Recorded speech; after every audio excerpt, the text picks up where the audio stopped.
नमस्कार, दैनिक समाचारों के इस कार्यक्रम में आप सभी का स्वागत है। मैं हूं अनुपम। प्रस्तुत है झारखंड राज्य से जुड़े प्रमुख समाचार। चाईबासा में सोमवार देर रात तांबू चौक पर उस समय हालात बिगड़ गए जब नो एंट्री आंदोलन को लेकर ग्रामीणों और पुलिस के बीच जोरदार झड़प हो गई।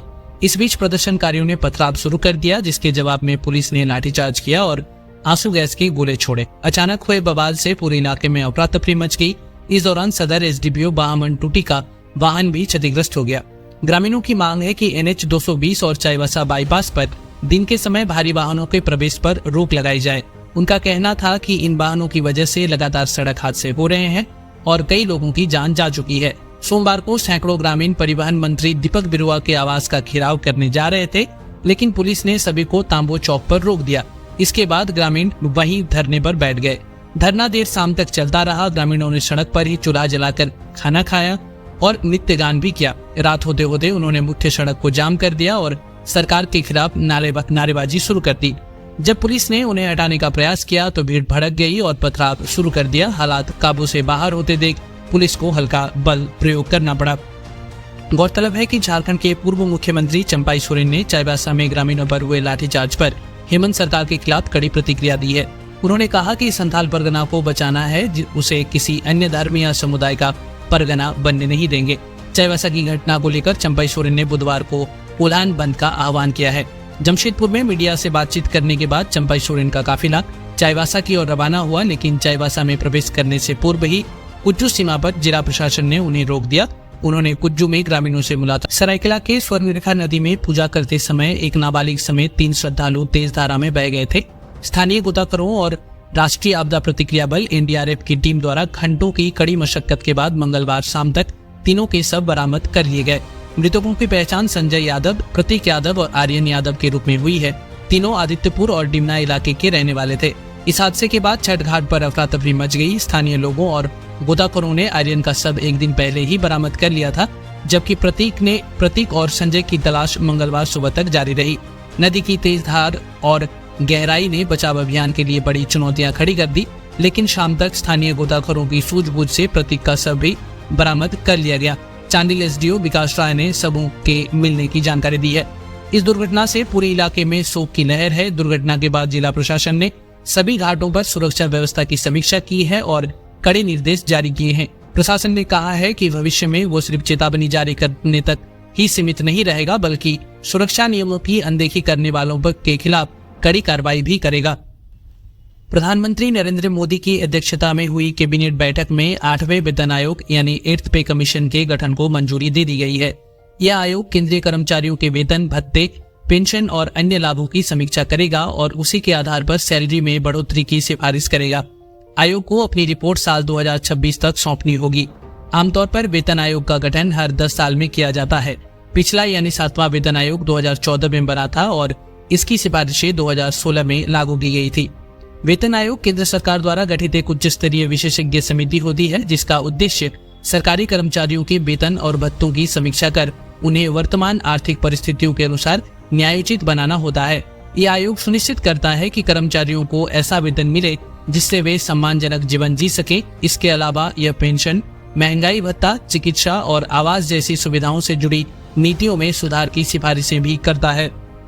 वेतन आयोग का गठन सामान्यतः हर 10 वर्ष में एक बार किया जाता है। हालांकि यह कोई अनिवार्य नियम नहीं है।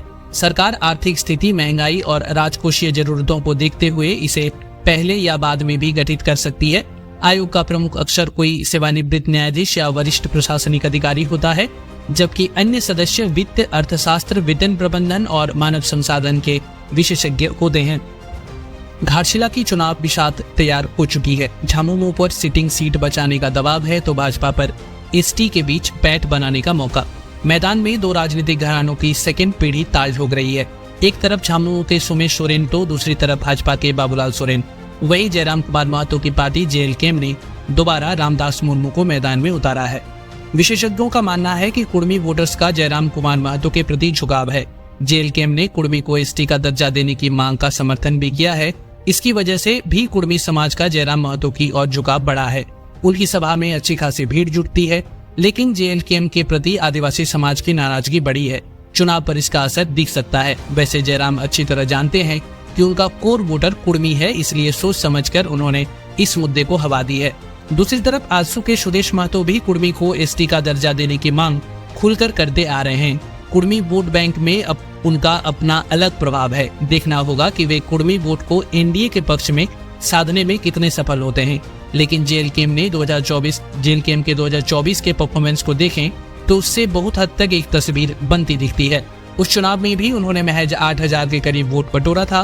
कुल मिलाकर ये कह सकते हैं कि जेएलकेएम इस चुनाव में अपना एक कोण तैयार करता दिख रहा है। ऊपर से रामदास मुर्मू स्थानीय हैं, अपने स्तर से आदिवासी वोट बैंक पर असर जरूर डाल सकते हैं, लेकिन सही मायने में मुकाबला भारतीय जनता पार्टी और झारखंड मुक्ति मोर्चा के बीच ही देखा जा रहा है। जमशेदपुर के सिद्धकोड़ा थाना क्षेत्र में छठ पूजा की रात पुलिस और एक अपराधी के बीच मुठभेड़ हुई। पुलिस को सूचना मिली कि इलाके के एक क्वार्टर में एक अपराधी छिपा हुआ है। आरोपी ने गैंगस्टर प्रिंस खान के नाम पर रंगदारी की मांग की थी। सूचना के आधार पर पुलिस छापेमारी करने पहुंची।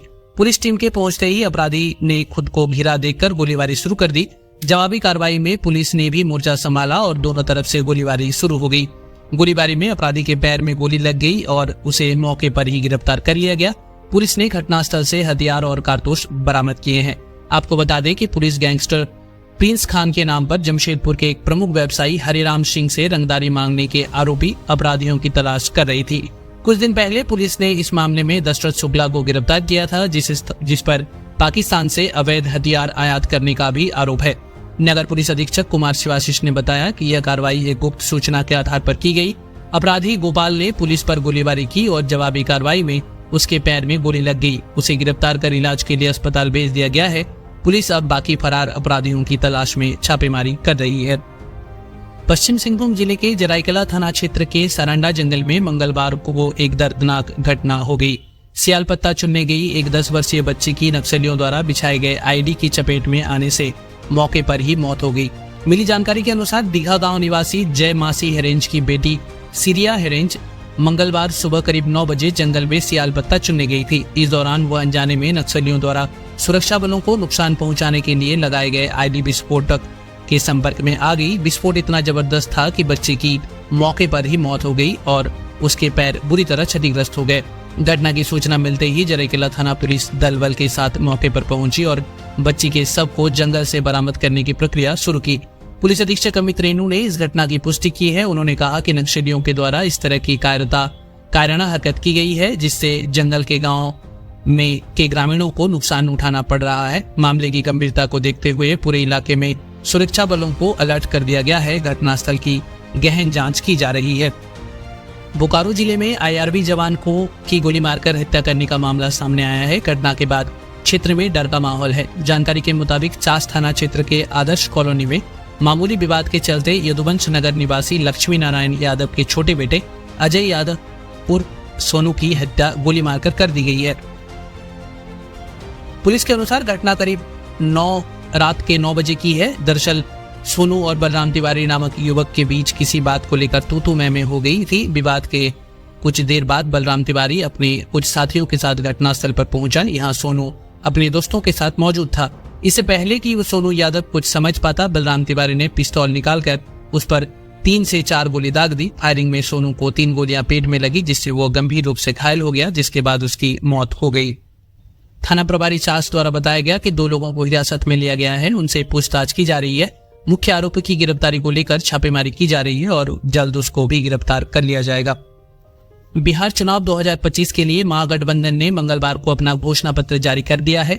महागठबंधन के इस घोषणा पत्र को तेजस्वी प्रण नाम दिया गया है। पटना के मौर्य होटल में महागठबंधन के सभी सहयोगी दलों की साझा प्रेस कॉन्फ्रेंस में घोषणा पत्र का ऐलान हुआ। इस दौरान महागठबंधन के सभी घटक दलों के नेता मौजूद रहे। इस घोषणा पत्र में 25 अहम वादे किए गए हैं, जिनमें सरकारी नौकरी, पेंशन, 200 यूनिट फ्री बिजली जैसी तमाम घोषणाएं हैं। इस मौके पर महागठबंधन के सीएम फेस तेजस्वी यादव ने कहा कि हम लोगों के ने हमेशा बिहार की जनता के सामने अपनी बातें रखी है। उन्होंने कहा कि ये दलों और दिलों का संकल्प और प्रण है। एक एक घोषणा दिल से लिया गया प्रण है। इन संकल्पों को पूरा करने के लिए अपने प्राण भी झोंक देंगे। नेता प्रतिपक्ष ने कहा कि बीजेपी के लोगों और भ्रष्ट अधिकारियों ने नीतीश कुमार को पुतला बनाकर रखा है। भाजपा ने उनके चेहरे का इस्तेमाल किया है। उनको पुतले के तौर पर एनडीए में रखा गया है। टीम इंडिया के क्रिकेटर श्रेयस अय्यर को इंडिया वर्सेस ऑस्ट्रेलिया तीसरे वनडे में एलेक्स कैरी का कैच पकड़ने के बाद गंभीर चोट लगी थी। चोट के चलते आंतरिक रक्तस्राव हुआ था। उन्हें दिल्ली की चोट यानी स्प्लीनिक रप्चर और पसली में चोट के कारण सिडनी के अस्पताल में भर्ती कराया गया था। भारतीय वनडे टीम के उप कप्तान अय्यर को लेकर अब एक अहम खबर सामने आई है। उन्हें सर्जरी करानी पड़ी है। ये सर्जरी छोटी थी जो सफल रही। उन्हें गहन चिकित्सा इकाई यानी आईसीयू से बाहर शिफ्ट कर दिया गया है। उनकी हालत स्थिर है। श्रेयस को 1 हफ्ते में अस्पताल से छुट्टी मिल सकती है। एकलव्य मॉडल रेजिडेंशियल स्कूलों में निकली टीचिंग व नॉन टीचिंग पदों पर भर्ती के लिए आज 28 अक्टूबर ऑनलाइन आवेदन की अंतिम तिथि है। इस बहाली में एकलव्य मॉडल रेजिडेंशियल स्कूलों में टीजीटी, पीजीटी, हॉस्टल वार्डन, महिला स्टाफ नर्स, प्रिंसिपल, लेखाकार, जूनियर सेक्रेटरीट, असिस्टेंट व लैब अटेंडेंट समेत कुल 7,267 पदों पर भर्ती होगी। जिन इच्छुक व योग्य उम्मीदवारों ने अभी तक आवेदन नहीं किया है वे emrs.tribal.gov.in पर जाकर आवेदन कर सकते हैं। टीचिंग व नॉन टीचिंग पदों पर बहाली के लिए परीक्षा का आयोजन NESTS करा रहा है। बंगाल की खाड़ी से उठा चक्रवात मोन्था अब झारखंड की ओर रुख कर रहा है। मौसम विभाग ने चेतावनी दी है कि राज्य के कई इलाकों में 31 अक्टूबर तक भारी से बहुत भारी बारिश हो सकती है। इस चक्रवात का नाम थाईलैंड ने रखा है। गौरतलब है कि झारखंड में बारिश का सिलसिला शुरू हो चुका है। बुधवार को चतरा, गढ़वा, लातेहार और पलामू के कुछ हिस्सों में बहुत भारी वर्षा होने की संभावना है। 30 और 31 अक्टूबर को गिरिडीह, कोडरमा, लोहरदगा, बोकारो, रामगढ़, हजारीबाग, रांची, खूंटी, गुमला, दुमका, गोड्डा, पाकुड़ और साहिबगंज जैसे जिलों में भारी बारिश का पूर्वानुमान है। तो ये थे झारखंड राज्य से जुड़े आज की बड़ी खबरें। ऐसे ही अपडेट्स के लिए चैनल को सब्सक्राइब कीजिए और वीडियो को ज्यादा से ज्यादा शेयर करना ना भूलें। मिलते हैं कल फिर झारखंड की नई खबरों के साथ। तब तक अपना ख्याल रखें। धन्यवाद।